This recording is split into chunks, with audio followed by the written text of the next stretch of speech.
सब लोग भागते हुए एक ग्रोसरी स्टोर में घुस जाते हैं और दरवाजा बंद कर देते हैं, लेकिन डायनासोर दरवाजा तोड़ने लगता है, इसलिए वे भारी चीजें लगाकर उसे रोकने की कोशिश करते हैं। तभी छोटी लड़की को दोबारा वही छोटा डायनो बच्चा मिल जाता है, लेकिन खतरा अभी खत्म नहीं होता। अचानक छत के रास्ते एक डायनासोर अंदर उतरने लगता है। लड़की के डैड उसे पीछे हटने को कहते हैं और जैसे ही वह देखती है वह फौरन फ्रिज के अंदर जाकर छुप जाती है। फ्रिज बंद होने की आवाज से डायनासोर को शक हो जाता है। वह दरवाजे के पास आकर अंदर झांकने लगता है, लेकिन खुशकिस्मती से उसे सिर्फ अपना अक्स नजर आता है। लड़की का डैड डायनासोर की तवज्जो हटाने के लिए दूसरी तरफ कुछ फेंकता है, जिससे डायनासोर दूसरी तरफ मुतवज्जा होकर जाने लगता है। लड़की मौका लेकर बाहर निकलती है, लेकिन अचानक उसके पांव से बोतल टकरा जाती है और डायनासोर फौरन मुतवज्जह हो जाता है। लेकिन रिचर्ड अपनी बेटी को फौरन अपनी तरफ खींच लेता है। डायनासोर को मालूम हो चुका होता है, इसलिए वह उन्हें हर तरफ ढूंढ रहा होता है। जैसे उसे आसपास कुछ महसूस हो रहा हो, वह पलट कर देखता है, लेकिन वे सब गायब होकर नीचे टनल में दाखिल हो चुके होते हैं। आखिर यहाँ तक ये सब लोग कैसे पहुंचे, ये सब जानने के लिए हम कहानी को थोड़ा पीछे ले जाते हैं। अगर आपको ऐसे खतरनाक और सनसनीखेज सीन्स पसंद हैं तो चैनल को सब्सक्राइब कर लें, क्योंकि आगे जो होने वाला है वह इससे भी ज्यादा खतरनाक है। कहानी की शुरुआत होती है मार्टिन और जोरा से, जहां मार्टिन एक दवाई बनाने वाली कंपनी में काम करता है, जबकि जोरा एक खुफिया एजेंट होती है। मार्टिन एक खतरनाक प्लान के बारे में बताता है कि वह एक खास किस्म की दवा बनाना चाहता है जो डायनासोर के डीएनए से तैयार की जाएगी, लेकिन इसके लिए उन्हें उन जगहों पर जाना होगा जहां जाना सरकार ने पूरी तरह बंद कर रखा होता है, और जो भी वहां जाता है वह कभी जिंदा वापस नहीं आता। ये काम पूरी तरह गैर कानूनी होता है, इसलिए उन्हें खुफिया तौर पर यह मिशन करना होगा। ये सब सुनकर जोरा फौरन इनकार कर देती है, क्योंकि वह जानती है कि यह मिशन उसकी जान ले सकता है। लेकिन फिर मार्टिन उसे बहुत बड़ी रकम की पेशकश करता है और आखिरकार जोरा मान जाती है, लेकिन उसे बिल्कुल अंदाजा नहीं होता कि यह फैसला उसे किस खतरनाक अंजाम की तरफ ले जाने वाला है। इसके बाद वे डॉक्टर हेनरी के पास जाते हैं और उसे इस खतरनाक मिशन के बारे में बताते हैं। डॉक्टर हेनरी उन्हें बताता है कि इस दवा को बनाने के लिए उन्हें 3 अलग अलग डायनासोर्स के सैंपल्स दरकार होंगे, जिनमें मोसासॉरस जो समुद्र में रहता है, टिरानोसॉरस रेक्स जो जमीन का सबसे खतरनाक शिकारी माना जाता है, और क्वेट्ज़ालकोआत्लस जो आसमान पर राज करता है। लेकिन असल मुश्किल अभी बाकी होती है, क्योंकि उन्हें इन सब डायनासोर से जिंदा खून का डीएनए चाहिए होगा। और मसला ये होता है कि जैसे ही डायनासोर मरते हैं उनका खून फौरन जम जाता है। यानी यह मिशन जितना सुनने में आसान लगता है, हकीकत में उतना ही खतरनाक होने वाला होता है। इसके बाद पूरी टीम मोसासॉरस को तलाश करने के लिए समुद्र की तरफ रवाना हो जाती है। मार्टिन पहले ही एक खुफिया कंपनी से डेटा खरीद चुका होता है, जिसने इस खतरनाक मखलूक की लोकेशन ट्रैक करने की कोशिश की थी, और उसी बुनियाद पर वह बताता है कि मोसासॉरस उन्हें समुद्र के एक बेहद खतरनाक हिस्से में मिलेगा। अपनी हिफाजत के लिए वे लोग गन्स और पैरालाइज करने वाली दवाई भी साथ ले जाते हैं, ताकि किसी भी मुश्किल की सूरत में अपनी जान बचा सकें। लेकिन इसी दौरान कैप्टन एक अहम सवाल उठाता है कि वे इतने खतरनाक और जिंदा डायनासोर से सैंपल आखिर निकालेंगे कैसे। तब डॉक्टर अपना तैयार किया हुआ एक खास इंजेक्शन गन दिखाता है, जो इस मिशन का सबसे अहम हिस्सा होता है। जैसे ही यह गन डायनासोर के जिस्म पर फायर की जाएगी, यह खुद ब खुद डीएनए का सैंपल निकालना शुरू कर देगी। सैंपल निकलने के बाद वह खुद ही हवा में उड़कर पैराशूट के जरिए वापस उनके पास पहुंच जाएगा। लेकिन उन्हें अभी तक अंदाजा नहीं होता कि मोसासॉरस का सामना करना उनके लिए कितना खतरनाक साबित होने वाला है। दूसरी तरफ एक फैमिली समुद्र के रास्ते न्यूयॉर्क की तरफ जा रही होती है। रिचर्ड सारी रात बोट चलाने के बाद बुरी तरह थक चुका होता है, इसलिए वह आराम करना चाहता है और अपने दामाद जेसन को बोट संभालने को कहता है। लेकिन जेसन अभी भी नींद में होता है और 1 घंटा और सोने की बात करता है, जिसकी इजाजत रिचर्ड दे देता है। लेकिन जेसन को अंदाजा नहीं होता कि यही 1 घंटा उसके लिए कितनी बड़ी मुश्किल बनने वाला है। अचानक लड़की को दूर समुद्र में कुछ अजीब सा नजर आता है और सब उस तरफ देखने लगते हैं। तभी बोट को एक जोरदार झटका लगता है, जैसे कोई बहुत बड़ी चीज बोट से टकरा गई हो। रिचर्ड फौरन अपनी बेटी को बोट संभालने को कहता है और खुद नीचे जाकर चेक करता है, जहां उसे मालूम होता है कि किसी बहुत भारी चीज के टकराने से बोट को नुकसान पहुंचा है। अब सबको अपने इर्द गिर्द खतरा महसूस होने लगता है, और इसी दौरान अचानक एक डियोहेकल मोसासॉरस उन पर हमला कर देता है। हमला इतना जोरदार होता है कि बोट का बैलेंस बिगड़ जाता है और वह उलटने लगती है, जिसके बाद सब अपनी जान बचाने के लिए पानी में कूद जाते हैं। इसी दौरान जेसन अभी भी अंदर फंसा होता है और रिचर्ड उसे बचाने के लिए दरवाजा तोड़ने की कोशिश करता है, लेकिन दरवाजा किसी भी तरह नहीं टूटता, जबकि पानी तेजी से अंदर भर रहा होता है। बाहर बाकी लोग किसी तरह खुद को संभालने की कोशिश कर रहे होते हैं, जबकि अंदर जेसन की सांसें खत्म होने लगती हैं। आखिरकार वह आखिरी हिम्मत जमा करता है और पूरी ताकत से दरवाजे पर वार करता है और दरवाजा टूट जाता है। लेकिन तब तक बोट पूरी तरह उलट चुकी होती है और जेसन गहरे पानी में चला जाता है, जहां उसके बिल्कुल करीब मोसासॉरस घूम रहा होता है। रिचर्ड किसी तरह ऊपर आ जाता है, लेकिन जेसन अभी भी पानी में होता है। तभी अचानक जेसन ऊपर आता है और मदद भेजने के लिए रेडियो भी लाता है और पूरी ताकत के साथ बोट की तरफ बढ़ने लगता है, जबकि मोसासॉरस तेजी से उसके पीछे आ रहा होता है। सब लोग चिल्लाकर उसे जल्दी करने को कहते हैं और आखिरी लम्हे में जेसन हिम्मत करके बोट पर चढ़ जाता है और मोसासॉरस उनके नीचे से गुजरता हुआ वापस समुद्र की गहराई में गायब हो जाता है। सब लोग अपनी जान बचने पर एक दूसरे को गले लगा लेते हैं, लेकिन खतरा अभी खत्म नहीं हुआ होता। वे लोग रेडियो के जरिए मदद की कॉल भेजते हैं, यह कहते हुए कि वे डूब रहे हैं और उन्हें फौरन मदद चाहिए। यह सिग्नल कैप्टन तक पहुंच जाता है और वह पूरी टीम को इस फैमिली की हालत के बारे में बताता है। लेकिन मसला यह होता है कि अगर वे उनकी मदद करना चाहते हैं तो उन्हें लगभग 28 मील पीछे जाना पड़ेगा, जबकि मोसासॉरस उनसे सिर्फ 2 मील के फासले पर होता है। यही वजह होती है कि टीम के ज्यादातर लोग वापस जाने के हक में नहीं होते। लेकिन जोरा इस फैसले से बिल्कुल भी खुश नहीं होती और वह वाज़ेह तौर पर कहती है कि उन्हें हर हाल में उन लोगों की मदद करनी चाहिए। कुछ लम्हों की बहस के बाद आखिरकार कैप्टन जोरा की बात मान लेता है और बोट को वापस मोड़ने का हुक्म देता है। यह देखकर मार्टिन कहता है कि इस मिशन का लीडर वह है, इसलिए फैसला भी वही करेगा। लेकिन कैप्टन साफ अल्फाज में जवाब देता है कि यह बोट उसकी है और वह उसे वहीं ले जाएगा जहां वह चाहेगा। उधर फैमिली के लोग मायूसी के साथ इंतजार कर रहे होते हैं। तभी अचानक उन्हें दूर से एक बोट अपनी तरफ आती हुई नजर आती है और यही वह लम्हा होता है जब उनकी उम्मीद वापस आ जाती है और वे अपनी जान बचने पर बेहद खुश हो जाते हैं। लेकिन उन्हें अभी तक अंदाजा नहीं होता कि वे खतरे से बचे नहीं बल्कि खतरे में पहुंचने वाले हैं। उधर सब लोग फैमिली को बचाने के बाद दोबारा अपने मिशन पर फोकस करने लगते हैं, लेकिन तभी अचानक उनके इर्द गिर्द मोसासॉरस के सिग्नल्स जाहिर होने लगते हैं और सबके चेहरों का रंग उड़ जाता है। इसी लम्हे एक जोरदार झटका बोट को हिला देता है और सब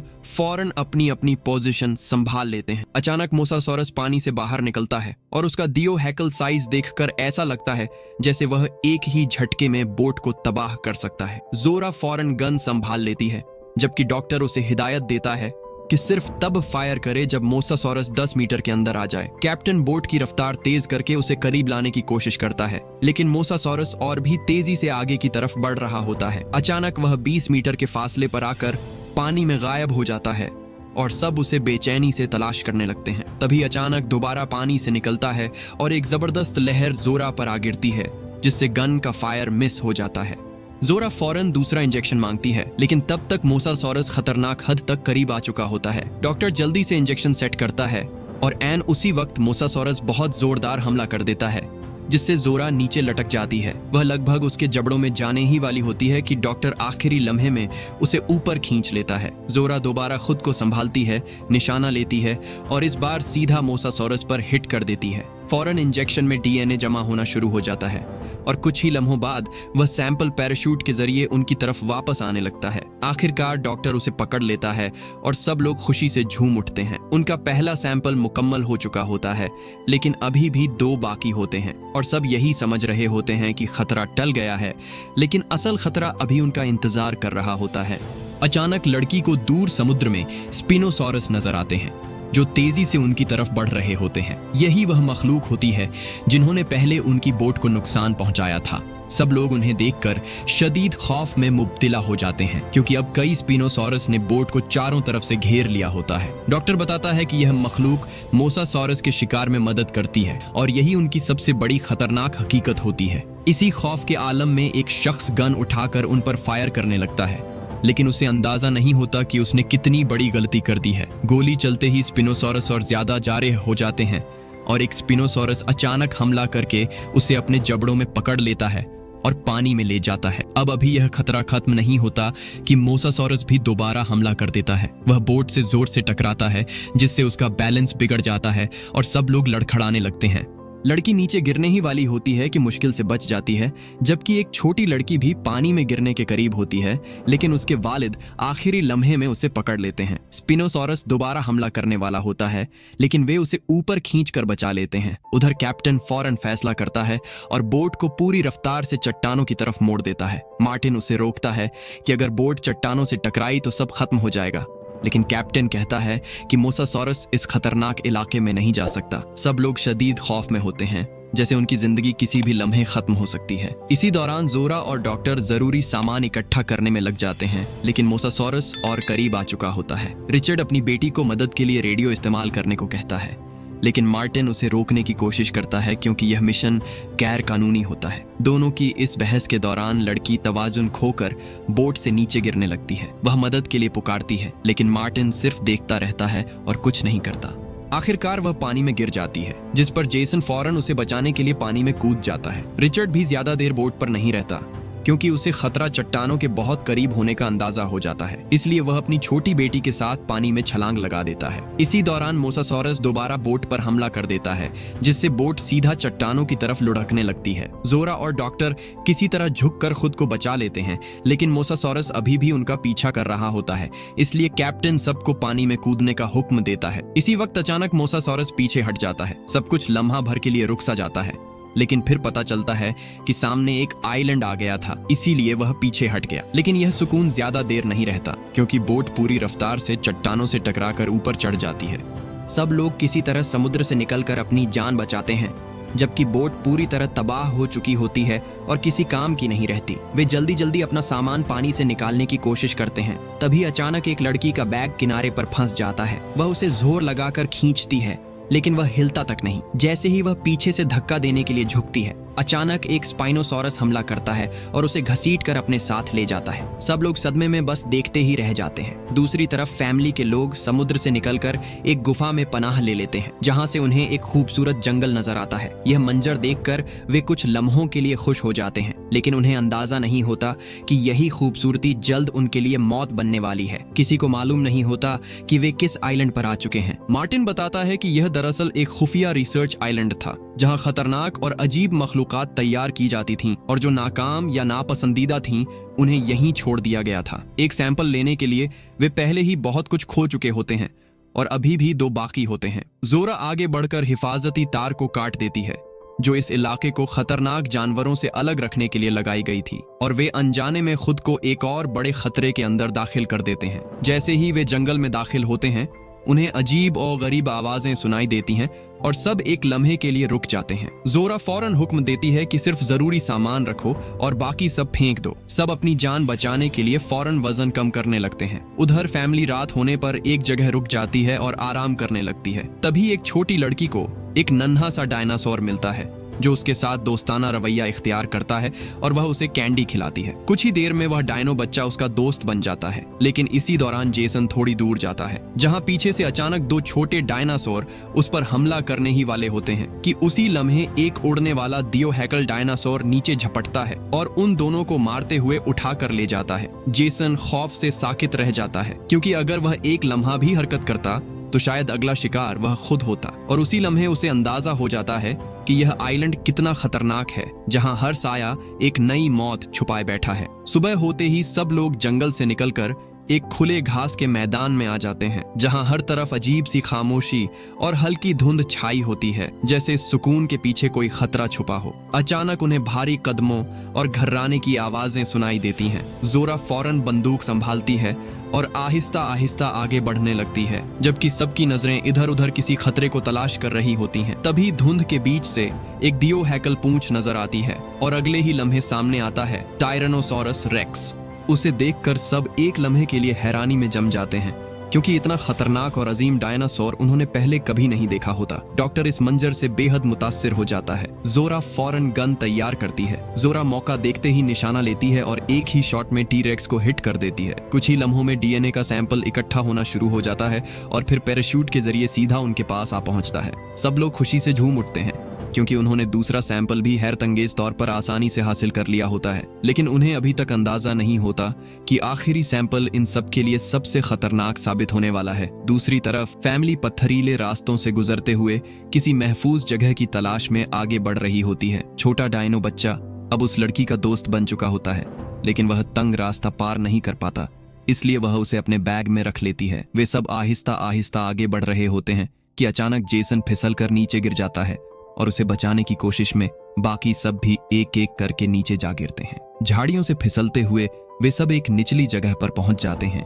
लेकिन उन्हें अंदाजा नहीं होता कि वे किस खतरनाक इलाके में आ चुके हैं। जैसे ही वे संभलते हैं, छोटा डायनो बच्चा अचानक भाग जाता है, जैसे उसे खतरे का पहले ही एहसास हो चुका हो। तभी उन्हें दूर एक पुराना और तबाह हाल जहाज नजर आता है। थके और जख्मी होने की वजह से वे फैसला करते हैं कि आगे बढ़ने के लिए उन्हें एक बोट की जरूरत है, और लड़की हिम्मत करके खुद उसे लेने जाने का फैसला करती है। वह आहिस्ता आहिस्ता पानी में कदम रखती है और हर कदम के साथ उसका खौफ बढ़ता जाता है, जैसे वह खुद को खतरे के करीब ले जा रही हो। आखिरकार वह जहाज के करीब पहुंचती है और ऊपर चढ़कर देखती है तो एक मरा हुआ डायनासोर बेरहमी से पड़ा होता है। ये मंजर देखकर वह घबरा जाती है, लेकिन दूर खड़ा उसका डैड उसे हिम्मत देता है।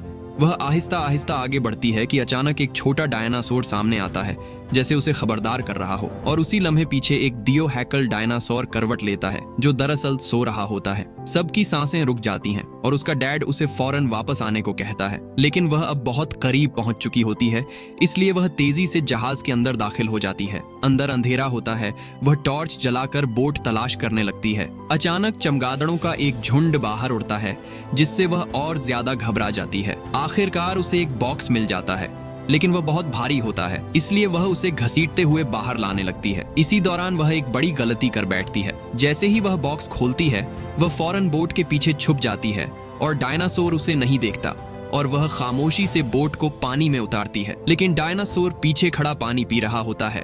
उसे इन सब के बारे में मालूम ही नहीं होता। जैसे ही सब लोग बोट में बैठते हैं, अचानक डायनासोर की नजर उन पर पड़ जाती है और वह पूरी रफ्तार से उनका पीछा करना शुरू कर देता है। वे तेजी से आगे बढ़ते हैं, लेकिन डायनासोर भी पानी में कूदकर उनके पीछे आ जाता है और अचानक उनके सामने आकर बोट को जोर से टकरा देता है, जिससे बोट उलट जाती है। सब लोग तेज बहाव में बहने लगते हैं, जबकि डायनासोर खास तौर पर रिचर्ड के पीछे पड़ जाता है। रिचर्ड पानी में गोता लगाकर खुद को बचाने की कोशिश करता है और कई बार हमलों से बच निकलता है। आखिरकार वे सब एक चट्टान के करीब पहुंचकर इकट्ठे हो जाते हैं, लेकिन तब पता चलता है कि एक छोटी लड़की गायब है। वह बोट में फंसी मदद के लिए चीख रही होती है, और जैसे ही डायनासोर को उसका पता चलता है, वह बोट की तरफ बढ़ता है। एक ही झटके में वह बोट को पकड़ लेता है। सबकी सांसें रुक जाती हैं, लेकिन खुशकिस्मती से लड़की महफूज होती है और बाहर निकलकर अपने बाप की तरफ भागती है। डायनासोर उसके पीछे लपकता है कि एन आखिरी लम्हे में रिचर्ड उसे अपनी तरफ खींच लेता है और डायनासोर का मुंह चट्टान में फंस जाता है।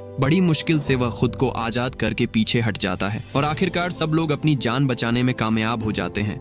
लेकिन यह खतरनाक आइलैंड अभी भी उनका पीछा नहीं छोड़ रहा होता। दूसरी तरफ टीम एक बहुत बड़ी पहाड़ी पर पहुंचती है, जहां से उन्हें क्वेटज़ालकोअट्ल का आखिरी सैंपल लेना होता है। लेकिन उड़ते हुए इस दियोहैकल मखलूक से सैंपल लेना लगभग नामुमकिन होता है, इसलिए डॉक्टर प्लान बनाता है कि वह इसके अंडों से डीएनए हासिल करेंगे, जो पहाड़ी के बीच गहराई में मौजूद होते हैं। उन्हें लगभग 50 फीट नीचे उतरना पड़ता है, जो खुद एक बड़ा खतरा था। सब लोग रस्सियां तैयार करते हैं और टीम का एक आदमी आसानी से नीचे उतरना शुरू कर देता है, लेकिन डॉक्टर डर जाता है क्योंकि उसने कभी ऐसा रिस्की काम नहीं किया होता। तब जोरा उसे हिम्मत देती है और यकीन दिलाती है कि अगर कुछ हुआ तो वह उसे संभाल लेगी। हिम्मत करके डॉक्टर भी नीचे उतरने लगता है, लेकिन थोड़ा नीचे जाते ही उसका बैलेंस बिगड़ जाता है और वह फौरन चट्टान को पकड़ लेता है। इसी दौरान जोरा उसके पास पहुंचती है और उसे हौसला देते हुए और नीचे ले जाती है।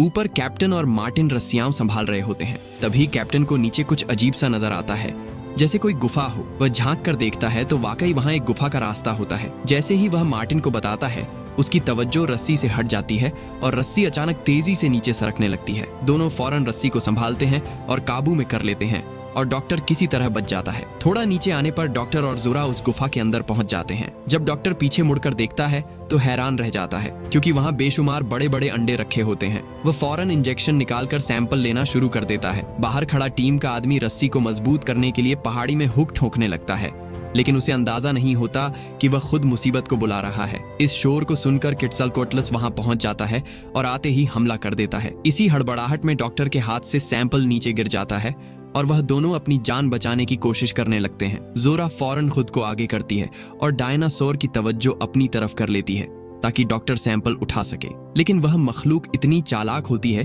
कि किसी को भी सैंपल के करीब नहीं आने देती। तभी ऊपर मौजूद आदमी एक भारी चीज उसके सर पर मारता है। अब वह गुस्से में उसकी तरफ बढ़ता है और आदमी फौरन रस्सी ऊपर खींचने को कहता है। ऊपर कैप्टन और मार्टिन पूरी ताकत से रस्सी खींचने लगते हैं, लेकिन क्विट्ज़लकोएटलिस उसके पीछे पड़ चुका होता है और जैसे ही वह आदमी ऊपर पहुंचने लगता है वह उसे अपने जबड़ों में पकड़कर एक ही झटके में निगल लेता है। अब वह सीधा मार्टिन और कैप्टन के पीछे पड़ जाता है। वे दोनों अपनी जान बचाने के लिए भागते हैं, लेकिन वह उनके सामने आ जाता है। तब वे दोनों गुफा के अंदर नीचे की तरफ उतर जाते हैं। उधर डॉक्टर की नजर सैंपल पर होती है जो थोड़ी दूर पड़ा होता है और वह उसकी तरफ बढ़ने लगता है, लेकिन जोरा उसे रोकती है कि ऐसा करने से रस्सी टूट सकती है। फिर भी वह हिम्मत करके सैंपल तक पहुंच जाता है और आखिरकार उसे पकड़ लेता है। जैसे ही सैंपल एक्टिवेट होता है वह हवा में उड़ने लगता है और उसी लम्हे रस्सी भी टूट जाती है। डॉक्टर चट्टान को पकड़ लेता है, लेकिन चट्टान का टुकड़ा टूट जाता है और वह नीचे गिर जाता है। खुशकिस्मती से वह नीचे बहती नदी में गिरता है और बच जाता है। बाकी टीम भी उसी गुफा के रास्ते नीचे पहुंच जाती है। डॉक्टर गिरने की वजह से बुरी हालत में होता है, लेकिन तभी उड़ता हुआ सैंपल वापस उनके पास आ जाता है और इस तरह उनके तीनों सैंपल्स मुकम्मल हो जाते हैं। दूसरी तरफ फैमिली नदी को फॉलो करते हुए इस रिसर्च आइलैंड तक पहुंच जाती है जहां ये खतरनाक मखलूकात बनाई गई थीं। कुछ ही देर में टीम भी वहां पहुंच जाती है और उन्हें लेने के लिए हेलीकॉप्टर आने वाला होता है, लेकिन कैप्टन और जोरा फैसला करते हैं कि वे यहाँ से अकेले नहीं जाएंगे, वे इस फैमिली को भी साथ लेकर जाएंगे। मार्टिन जल्दी निकलने को कहता है क्योंकि उसके मुताबिक वे लोग शायद मर चुके हों, लेकिन जोरा उसकी बात नहीं मानती और उन्हें आवाज देना शुरू कर देती है और आखिरकार वह उन्हें ढूंढ निकालती है। यहाँ लड़की गुस्से में आकर मार्टिन पर हमला करने लगती है क्योंकि उसने उसे बचाया नहीं था। मार्टिन खुद को बचाते हुए कहता है कि उसने कोशिश की थी, लेकिन साथ ही गन निकालकर सबको पीछे रहने की धमकी देता है। इसी लम्हे सबको यकीन हो जाता है कि असल कसूरवार वही है। वह फौरन डीएनए सैंपल वापस ले लेता है और उसे अपने हाथ की चेन से बांध लेता है। तभी छोटी लड़की को दूर से एक अजीब आवाज सुनाई देती है। डॉक्टर आगे बढ़कर देखता है तो पता चलता है कि वह जनरेटर की आवाज है जो अचानक ऑन हो चुका होता है और इसी के साथ पूरी लैब की लाइट्स जल उठती हैं। लेकिन यह रोशनी खतरे की शुरुआत होती है। अचानक क्विट्ज़लकोएटलिस उन पर हमला कर देते हैं और सब लोग अपनी जान बचाने के लिए इधर उधर भागने लगते हैं। दूसरी तरफ मार्टिन और कैप्टन के पीछे भी डायनासोर लगा होता है। वे भागते हुए लैब में दाखिल होते हैं और दरवाजा बंद कर देते हैं, लेकिन खतरा अभी खत्म नहीं हुआ होता। कैप्टन को एक मैप मिलता है जिससे पता चलता है कि जमीन के नीचे एक टनल है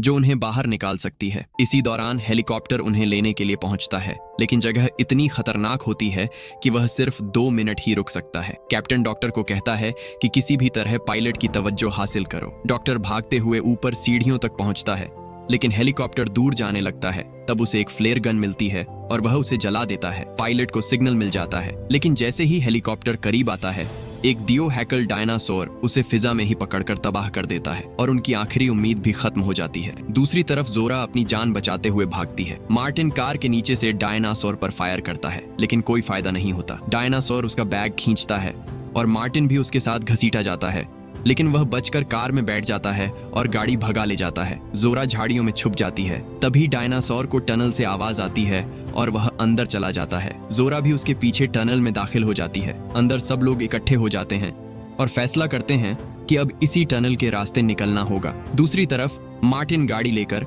बोट की तरफ बढ़ रहा होता है। जोरा डायनासोर को ढूंढ रही होती है कि फैमिली उसे देख लेती है और उसी लम्हे वह पीछे मौजूद खतरे को खत्म कर देती है। सबको अंदाजा हो जाता है कि अगर मार्टिन पहले पहुंच गया तो वह अकेला ही भाग जाएगा, इसलिए सब तेजी से बोट की तरफ बढ़ते हैं, लेकिन दरवाजा बंद होता है और रास्ता बहुत तंग होता है। तभी छोटी लड़की हिम्मत करके दरवाजे के पार निकल जाती है। सब उसे रोकते हैं, लेकिन वह नहीं रुकती। जैसे ही वह लीवर तक पहुंचती है, पीछे एक दियोहैकल डायनासोर आ जाता है और ऊपर से एक और खतरा नीचे उतर रहा होता है। इसी लम्हे लड़की लीवर खोल देती है और दरवाजा खुल जाता है। मार्टिन गाड़ी लेकर पहुंचता है, लेकिन डायनासोर उसे रोक देता है और वह गाड़ी से बाहर गिर जाता है। सब लोग बाहर निकल आते हैं और आखिरी लम्हे में कैप्टन भी बच निकलता है। जोरा फौरन दरवाजा बंद कर देती है और डायनासोर अंदर कैद हो जाता है, लेकिन बाहर वाला दियोहैकल डायनासोर मार्टिन को पकड़कर खत्म कर देता है। खुशकिस्मती से डीएनए सैंपल महफूज रहता है जिसे जोरा उठा लेती है। सब लोग बोट की तरफ भागते हैं, लेकिन बोट का सिस्टम खराब होता है और वह नीचे नहीं आ रही होती। इसी दौरान डायनासोर दोबारा उन तक पहुंच जाता है। तब कैप्टन फ्लेयर जलाकर खुद को कुर्बान करने का फैसला करता है ताकि बाकी सब बच जाए। वह पानी में कूदकर डायनासोर को अपनी तरफ ले जाता है। उधर जोरा सिस्टम तोड़कर बोट को नीचे ले आती है और सबको सवार होने को कहती है। आखिरी लम्हे में डायनासोर हमला करता है, लेकिन बोट चल पड़ती है और वे सब बच निकलते हैं। सब गमगीन होते हैं क्योंकि वे अपने कैप्टन को खो चुके होते हैं। लेकिन तभी दूर से एक सिग्नल आता है। वे वापस मुड़ते हैं और देखते हैं कैप्टन जिंदा होता है। आखिरकार सब लोग वहां से निकल जाते हैं और जोरा और डॉक्टर फैसला करते हैं कि यह दवा किसी एक के लिए नहीं बल्कि पूरी इंसानियत के लिए होगी। और इसी के साथ कहानी अपने इख्तिताम को पहुंचती है। अगर आपको हमारी यह वीडियो पसंद आई हो तो हमारी वीडियो को लाइक करें, चैनल पर नए हैं तो चैनल को सब्सक्राइब करें। तब तक हम मिलते हैं किसी नेक्स्ट वीडियो में।